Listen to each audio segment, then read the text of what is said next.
새가족 성경 공부 세 번째 만남 시간입니다. 여러분 반갑습니다. 지난 한 주간 가족 모두 건강하셨죠? 세 번째 만남을 함께할 안재우 목사입니다.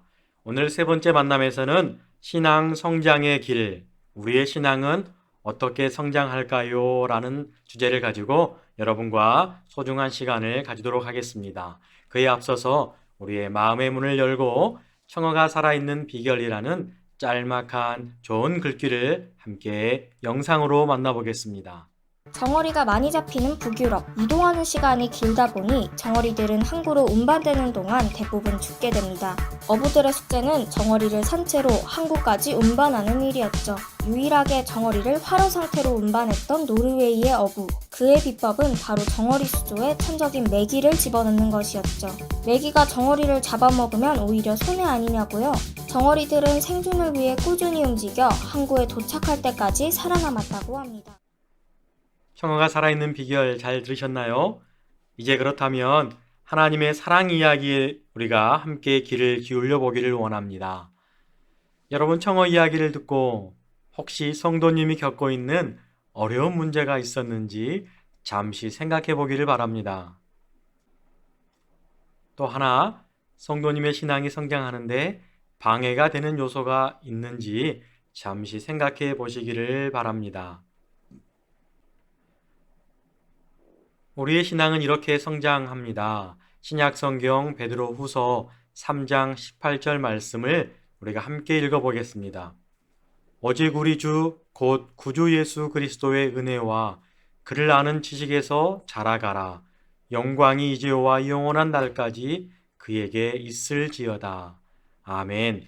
베드로 후서 말씀에는 신앙은 이렇게 성장합니다 라는 이 물음에 은혜와 예수 그리스도를 아는 지식에서 자라가야 한다라고 우리에게 이야기하고 있습니다. 생명이 있는 생명체는 성장을 합니다. 마찬가지로 살아있는 신앙인은 성장해야 합니다.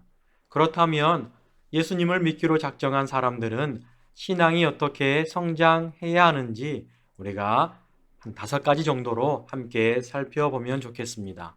첫 번째인데요. 첫 번째는 바른 예배를 통해서 성장을 합니다. 예배란 예수님을 나의 구원자로 고백하는 성도들이 자신을 하나님이 기뻐하시는 거룩한 산 제물로 드리는 것입니다. 신약 성경 로마서 12장 1절에 기록되기를 그러므로 형제들아 내가 하나님의 모든 자비하심으로 너희를 권하노니 너희 몸을 하나님이 기뻐하시는 거룩한 산 제물로 드리라 이는 너희가 드릴 영적 예배니라. 아멘. 신앙 성장의 길 첫 번째는 바른 예배를 통해서 성장을 합니다. 자, 두 번째는요, 하나님의 말씀으로 성장을 합니다. 우리는 보이지 않는 하나님을 믿습니다. 그런데 하나님께서 우리에게 눈에 보이는 말씀을 주셨습니다. 성경 말씀은 하나님의 말씀으로 우리의 영을 살리는 생명의 양식이 됩니다. 로마서 10장 17절에 기록되기를 그러므로 믿음은 들음에서 나며 들음은 그리스도의 말씀으로 말미암았느니라. 아멘. 두 번째 신앙 성장의 길은 하나님의 말씀, 성경을 가까이 하고 여러분들이 그 성경을 읽을 때에 우리의 생명의 양식이 되어 우리가 성장할 수 있습니다. 세 번째입니다. 세 번째는 바른 기도 생활을 통해 성장합니다. 기도는 살아계신 하나님 아버지와 대화하는 것입니다. 만일 같은 집안에 살면서도 서로 대화가 없다면 진정한 가족의 사랑을 느끼지 못하듯이 하나님과도 마찬가지입니다. 마태복음 7장 7절과 8절에는 이렇게 기록을 하고 있습니다. 구하라 그리하면 너희에게 주실 것이요 찾으라 그리하면 찾아낼 것이요 문을 두드리라 그리하면 너희에게 열릴 것이니 구하는 이마다 받을 것이요 찾는 이는 찾아낼 것이요 두드리는 이에게는 열릴 것이니라. 아멘. 세 번째 성장의 길은 바로 기도 생활입니다. 하나님께 우리의 모든 걸 아뢰며 영적인 호흡을 통하여 기도한다면 하나님께서 우리의 신앙을 성장시키실 것입니다. 네 번째입니다. 다른 사람을 섬김으로 성장합니다. 섬김은 하나님의 사랑을 받은 사람만이 할 수 있는 특권입니다. 섬김은 강제적으로 마지못해 하는 어떤 일과도 다릅니다. 섬김은 스스로 지원하여 기쁨으로 감당하기 때문에 큰 기쁨과 감동을 얻을 수 있습니다. 신약 성경 요한일서 3장 18절에 기록하기를 자녀들아 우리가 말과 혀로만 사랑하지 말고 행함과 진실함으로 하자. 아멘. 네 번째 방법은 우리가 이제 다른 사람을 섬김으로 우리의 신앙도 한층 더 성숙됨을 알 수가 있습니다. 이제 마지막 다섯 번째입니다. 끝으로 다섯 번째는 다른 사람을 전도할 때 우리의 신앙이 성장을 합니다. 전도는 내가 믿는 예수 그리스도와 구원의 은혜를 알리는 일입니다. 아직 구원의 기쁨을 알지 못하는 주위의 사람들에 대한 사랑으로 우리는 전도할 수 있습니다.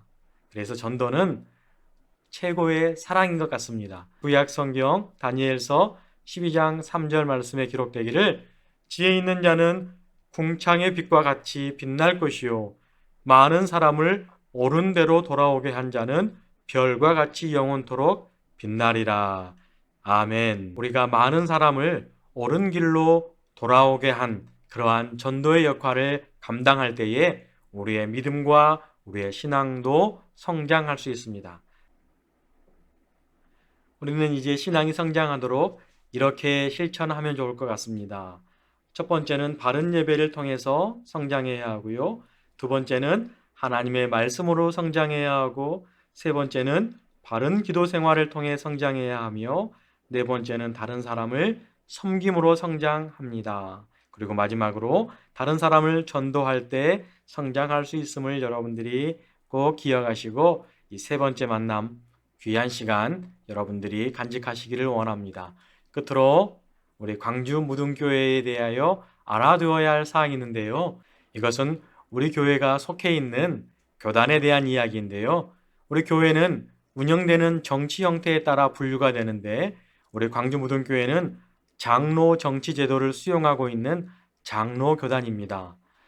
장로에는 목사와 장로가 있는데요. 설교와 치리를 겸한 자를 목사라 하고 치리만 하는 자를 장로라고 칭합니다. 그래서 우리 광주 무등교회는 장로교 통합교단에 속해 있는 바른 신앙을 가지고 있는 교회입니다. 장로교회는 사람의 제일 되는 목적이 하나님을 영화롭게 하는 것임을 믿는 공동체이고요. 우리가 읽고 있는 성경은 하나님의 말씀으로 신앙과 실제 삶의 표준으로 믿고 고백하는 공동체이고요. 마지막으로 광주무등교회가 지키는 성례전, 거룩한 예식은 성찬과 세례라는 것을 여러분들 기억하시고 앞으로 새가족을 수료하시고 여러분들이 세례도 받으시고 성만찬에도 참여할 수 있는 우리 귀한 성도님들이 되시기를 원합니다. 맨 위의 그림은 우리 교단의 통합교단의 마크인데요. 그 의미를 색깔별로 단계별로 이렇게 그림으로 표현해 봤습니다. 이 마크가 있는 교단은 이 장로교 형태를 띠고 있는 통합교단의 교회임을 나타냅니다. 여러분 세 번째 만남 끝까지 함께해 주셔서 감사합니다. 여러분 수고하셨습니다.